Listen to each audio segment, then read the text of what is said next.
Stardate 1201.7. 124 days have passed since your disappearance. It has been difficult, but we've managed not to reveal the truth of Discovery's fate to Starfleet. Every night, I look to the stars for your signal. And every night, I have to remind myself of the scientific truth that time is relative. 124 days for one is the blink of an eye for another. I believe that you were successful. I choose to believe it.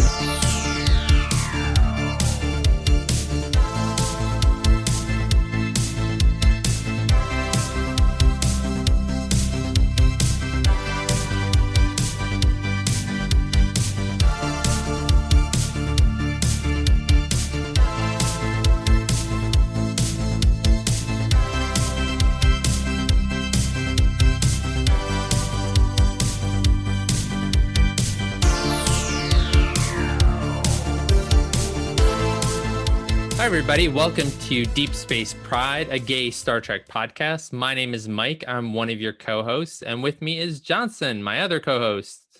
Hi, Mike. How are you today? I am good. How are you doing? I'm sad the weekend's over. I'm sad that I don't have tomorrow off and you do. Yes, I am extremely excited that I have very tomorrow jelly. off. Very jelly. It is actually the first day off that I've had in probably a month. So I'm extremely happy to have it off. I don't remember the last day I had off, so. Oh, wait. Yesterday? Oh, I mean, not weekend. Not not weekend. Okay, I see what you're saying. Well, we're here today to talk about Discovery. Yeah. Specifically what we're looking forward to. What we're looking forward to, yeah. I mean, we had, so if you're just joining us, in our Lower Decks episodes 5 and 6, we talked a lot about the Star Trek Day news. And there was a lot of discussion about Discovery up until that point, which was a month ago. So long ago. Long ago. So, and we're starting to catch up to real time. We are slowly getting there. We are almost there. So this is going to go out, fingers crossed, on Columbus Day or Indigenous Peoples Day. Good job. Of October 12th, Monday. And then this coming Friday, we are going to release 2 episodes. One is going to be our Lower Decks 7 and 8 recap, along with our normal segments. And then we are also going to release just a standalone episode. I'm shaking my head. There's good luck editing. It's so much to edit. Well, I have tomorrow off, so that's what I'm going to do is I'm going to edit tomorrow. All right. That's fine. That's fine. So also on Friday, we're going to release our thoughts on episode 1 of Discovery. Season 3 premiere. Very exciting. This Thursday is the season premiere, which is really exciting. We have waited since the beginning of this pandemic for this series premiere. Yeah, where is it? When is it happening? Is it ever coming out? What's happening? So this is for us, about 7 months late. We were hoping that Discovery was going to come out right after Picard, which I think was probably the original plan until the world came to a screeching halt. And we are still in various stages of screeching halt here in the U.S. thanks to the COVID-19 outbreak, which, if you've been affected by that, we send out our best to you. We've certainly seen our own impacts in our own lives. But let's move on to Discovery. So let me tell you a little bit about the breakdown of this episode. Johnson and I have each come up independently with our own top 5 things that we were most looking forward to in Discovery Season 3. I've got a couple bonus ones just in case we have some overlap. Sure. But then we are going to pause our recording and watch the episode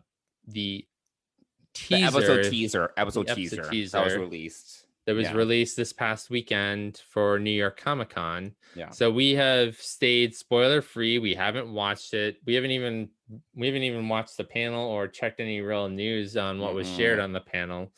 So we've been trying to stay as fresh as possible and clean as possible. And so we're going to watch that. And then we're going to jump back on as part of this episode, and we're going to share our thoughts on it. Our first reactions. And then this coming Friday, you will hear our reactions to the whole episode. Yes. Which we will watch through CBS All Access on Friday. On Thursday. We'll watch it on Thursday. The episode will be released. Our podcast episode will be released on Friday. So, Johnson, here we go. Top 5 things that we are looking forward to in season 3 of Star Trek Discovery. What is your number 5? So I'm going to say my number 5, and then what you will say your number 5? Sure. Yeah. Okay. So counting down the number 5 thing that I'm looking forward to is the emotional fallout of traveling 1,000 years into the future and the effect on the crew. So this is more, I want to see the more emotional, personal impact of the decision that everyone made to stick with Michael Burnham and send the ship 1,000 years into the future. And I'm looking for like small character moments. Are there going to be moments of regret? Are there going to be moments of longing to go back and they can't? Like, those are things I really want to see. Because I do think one thing that Star Trek does well, and sometimes I think that Discovery does well, but not all the time, because Discovery is sometimes a little bit focused on the splashiness of things. I think it's definitely much more action-packed, action-driven than a lot of other Star Trek series have been. Is that there are small moments and those deep emotional moments, but I really want to see that here and not just focus. Obviously there's a lot of other stuff that's going to be happening, but I really do want to see the impact that decision has made for each individual of the crew. Sounds good. Yeah. So what's your number 5? So my number 5 is the question: what is the burn? Okay, so that was my number 1. Oh, okay. All right. Well, so that's okay. But my number 1 is like multiple things. Okay. All right, which is fine. So mine are separated out in a lot of different ways. So I am interested in hearing about what is the burn. I think that what you said about the character moments, I'm going to get to further down my list. Okay. But for me, my top 5, my number 5 and my top 5 is the answer to the question, what is the burn? And all that kind of encompasses. And I feel they're gonna drag out that question for at least 3 episodes. I'll bet money that we will not find out. Like, there'll be you'll hear about the burn. What's the burn? How the burn happened? And it's gonna be like half the season. Yeah. Quite possibly. It might be the whole season. Who knows? Yeah. So we don't really know the theme of this season. It might be season 3's Red Angel, basically. Who's the Red Angel? Mm-hmm. What is the burn? I didn't love the Red Angel, for those people that are curious about my reaction, but I didn't love the Red Angel. Anyway, continue.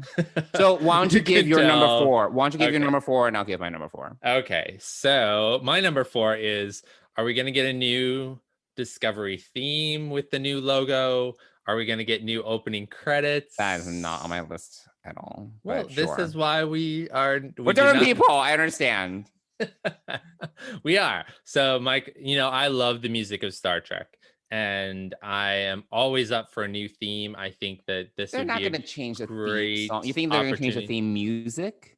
I mean, well, they changed the logo. No Star Trek except for Enterprise, which only added Star Trek in front of it, has changed their logo. With the exception of Star Trek. They changed the logo and they added more acoustic to the theme music of Enterprise, starting with season 3. Okay, all right. Because for those people, I've been binging Enterprise, and when I got to season 3, I was like, why is there more acoustic guitar in this song anyway? But they didn't change it. Right. I don't think they're going to definitely change the animation, because they've done that for season 2, but they're probably going to but minor changes. So I'm looking at now that because it was kind of like the blueprints of a lot of different things that had to do with the early years of Star Trek and kind of going back to the basics. And so I'm curious about a new logo, new opening credits. Obviously, I'm talking about a drastically different new opening credits. I'm dubious, but sure.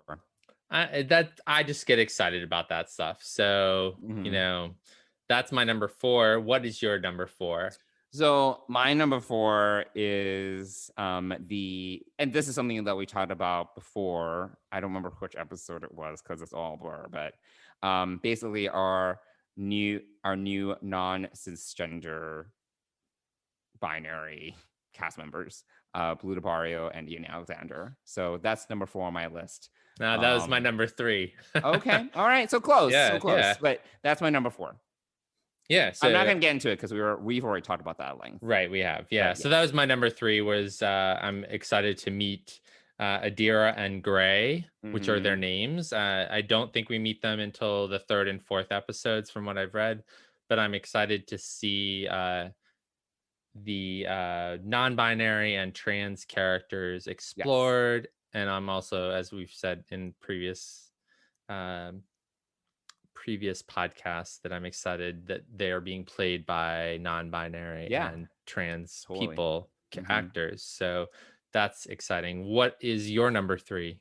So my number 3 is I want to see, and I don't know if they're going to do this, but we'll see. I'm sure this can be some.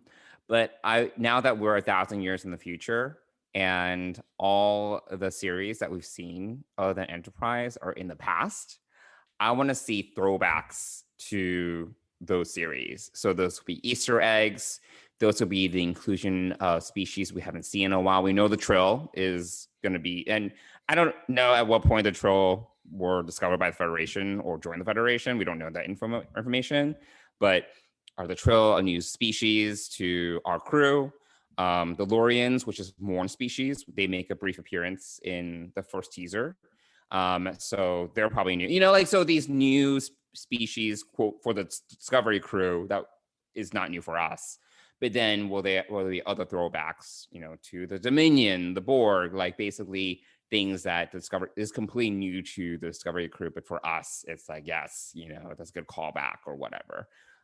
So interestingly enough, the Trill have been in Discovery in the book.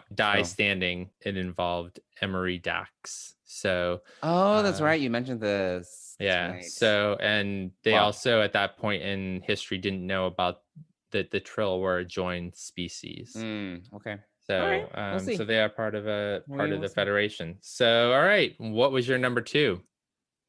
Oh wait, what was your number 3 again? Oh, our new cast members, right? New cast members, right. Yes.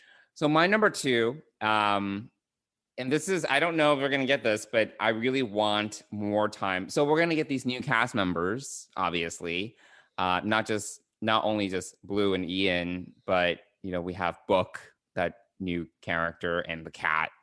But I really want more time with the secondary cast members. I want more time with Detmer, with Owosakun. I think I'm saying her name right, with Lieutenant Reese. Like these secondary characters that we see floating around, they have one line here and there. I really want more time with them. I don't know if we're going to get it because there's going to be a lot of stuff going on. But I think that they have all been underutilized. And I would love to see more screen time from those characters. Okay. That was my bonus number 6 because I wanted, just in case we had any extras. So that was my number 6, is seeing the whole bridge crew and, did everyone make it, essentially. Oh, okay. Okay. So my number 2 is Stamets and Culver.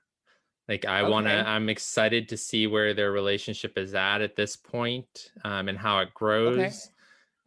Obviously, obviously this has been a huge excitement for me and every other LGBTQ, I think,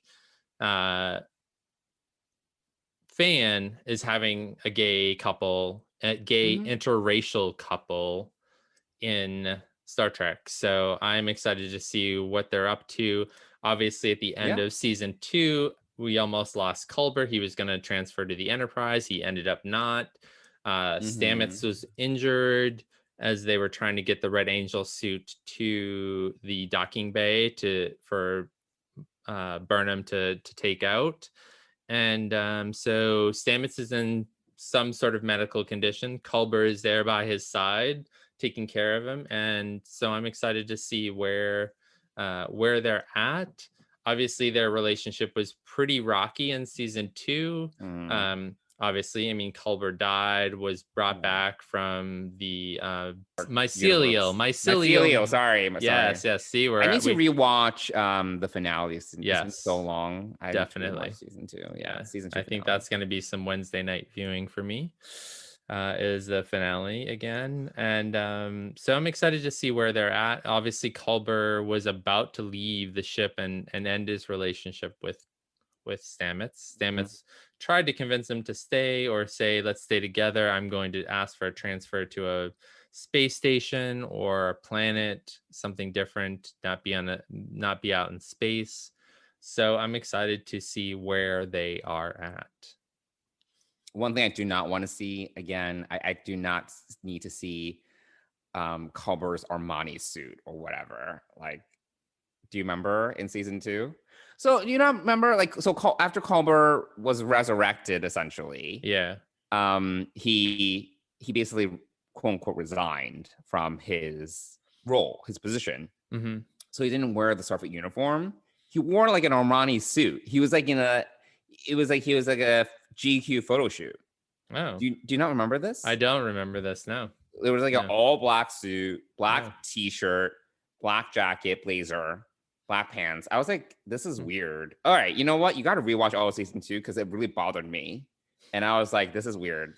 I don't know if just because it bothered you, I don't know if I'm gonna watch all of season 2 just because it bothered you. All right, maybe I'll find like a few clips for you. Okay, it just like threw it bothered me because it took me out of the time period they're in, because people aren't really wearing suits at that time. So I was like, why is he wearing like literally it's like a Hugo Boss or Armani suit? Okay.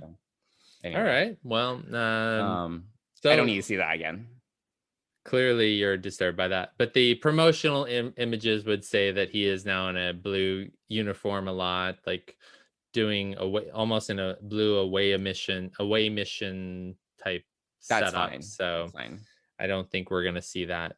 It was basically Discovery's version of O's sunglasses in Picard.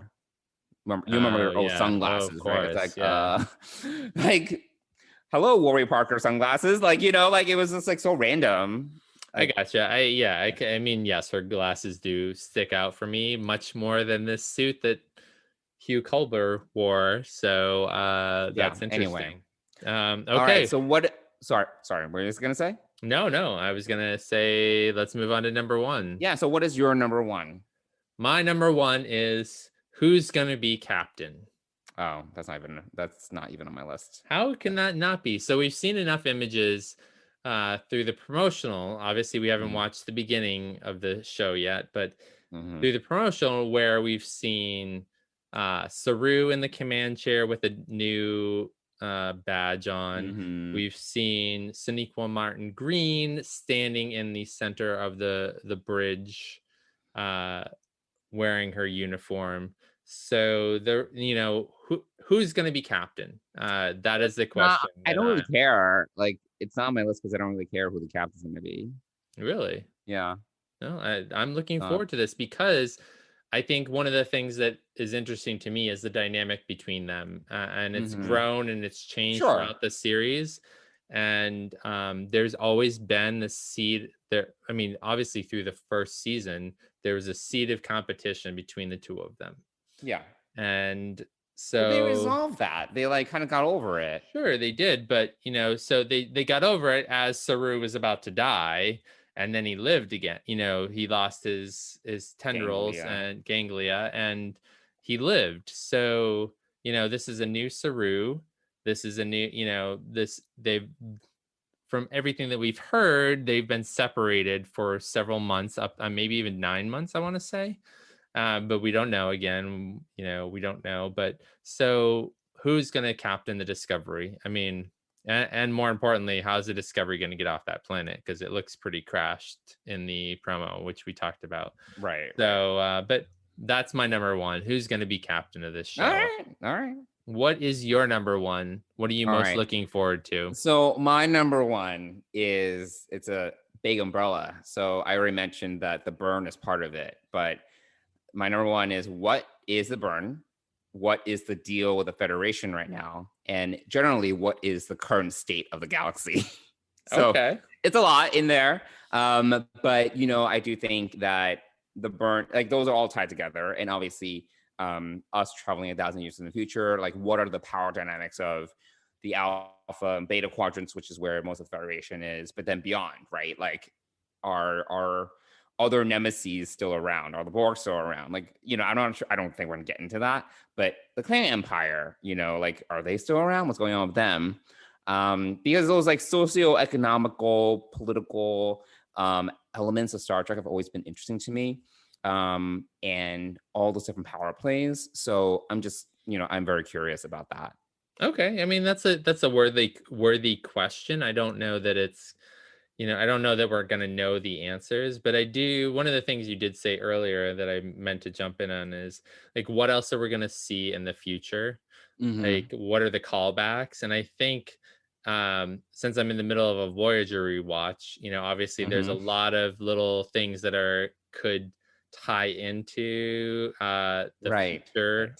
So I think my guess, if I were to make a guess, is that we're going to see some Voyager tie-ins here, because the Voyager is obviously the show that had the most interaction with the furthest in the future. And now this is hundreds of years beyond what the 29th century, where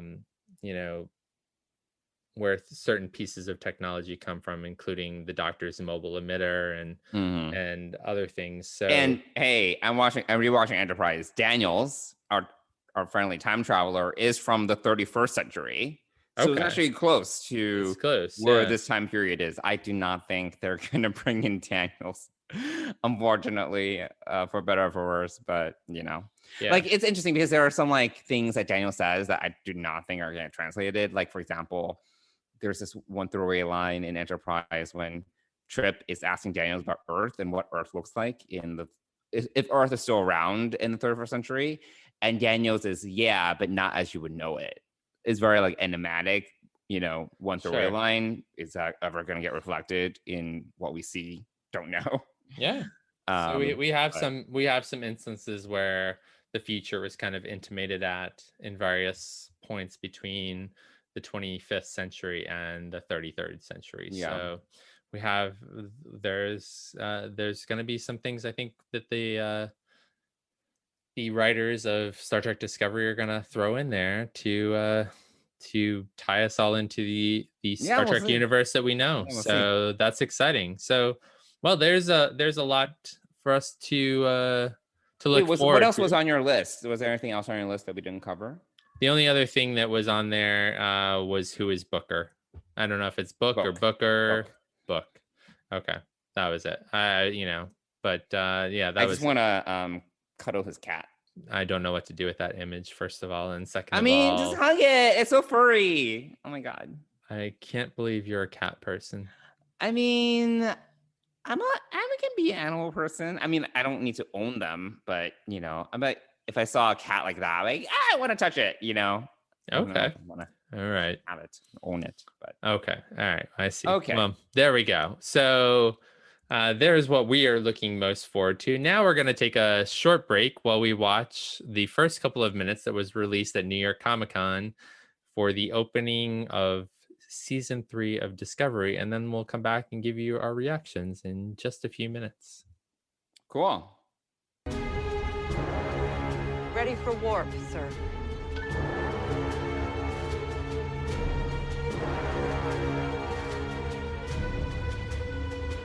Hit it.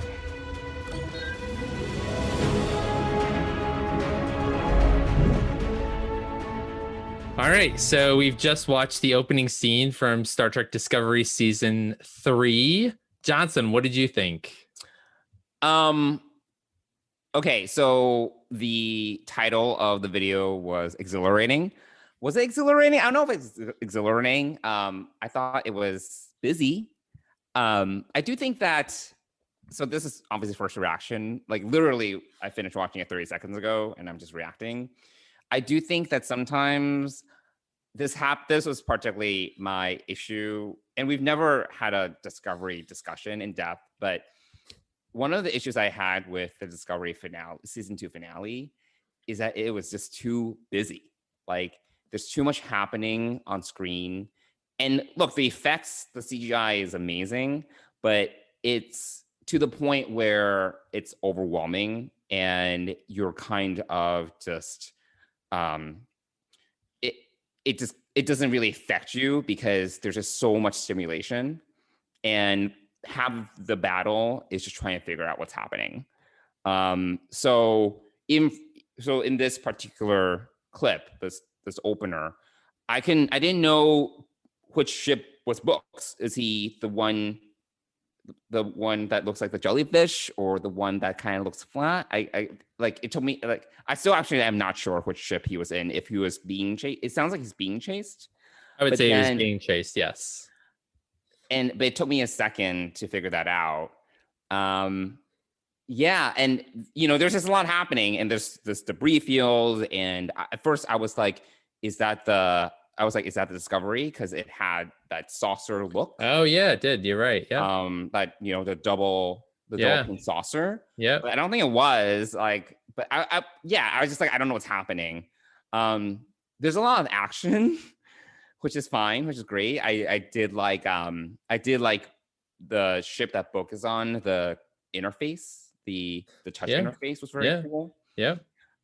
That was interesting. It's like this tactile, like response, like dynamic responsive interface that seems that probably can just respond to whatever you want that console to be for whatever use you need it to be, and kind of like responds and reshapes to who's using it, etc.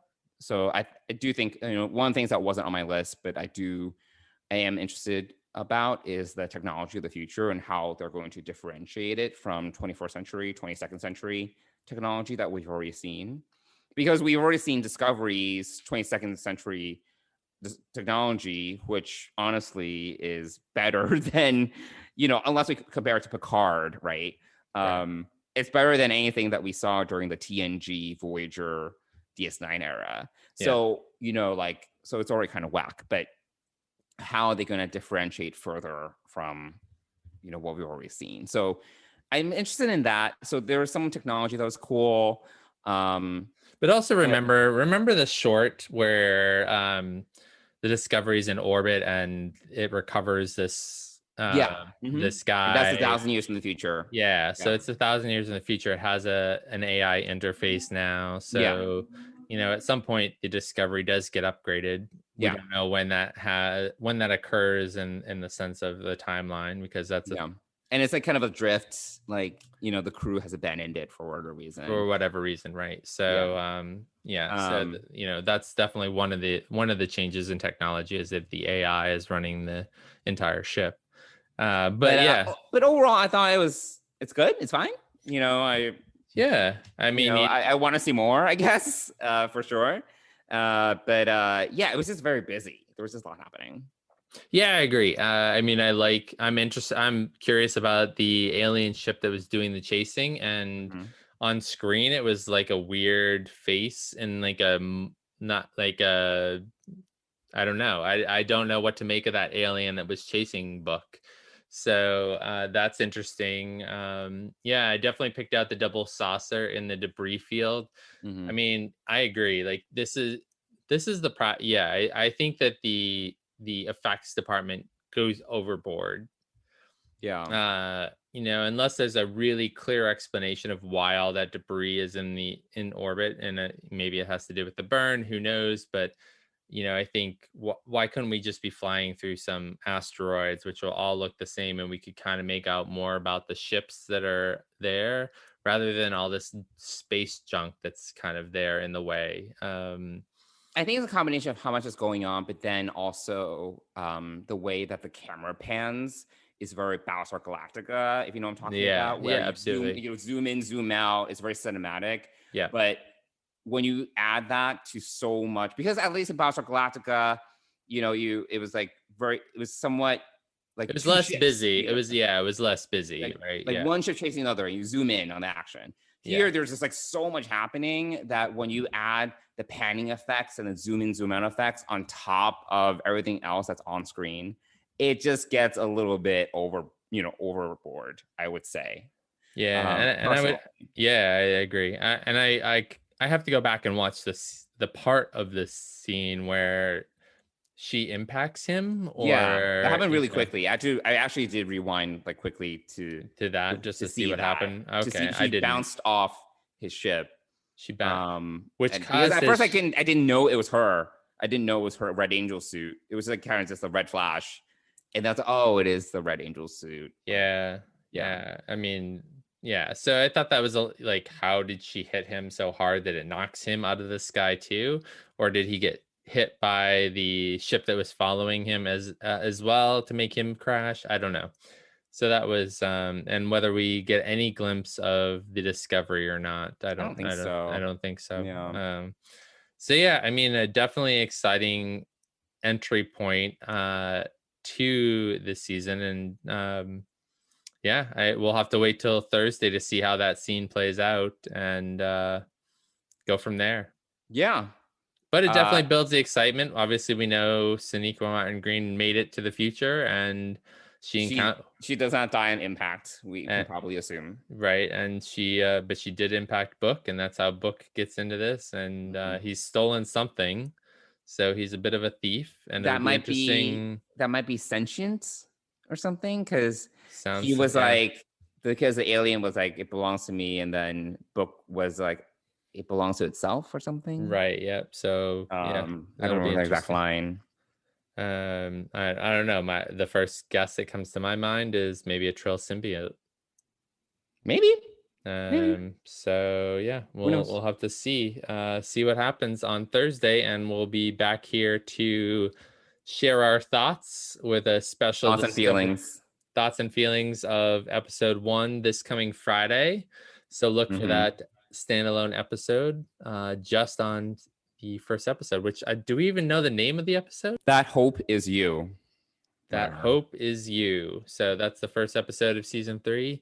That Hope Is You. So we'll be back here on Friday to talk to you about our thoughts and feelings on That Hope Is You.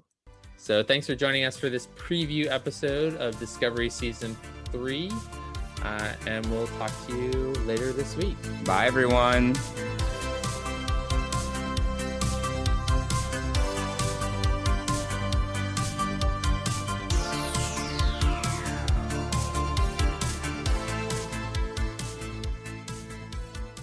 Deep Space Pride is a production of Coconut Media Works. Executive producers Bill Smith and Dan Davidson. For more great Star Trek discussion, discover the other shows of the Trek Geeks Podcast Network at trekgeeks.com, or find us in Apple Podcasts, Spotify, or your favorite podcast app.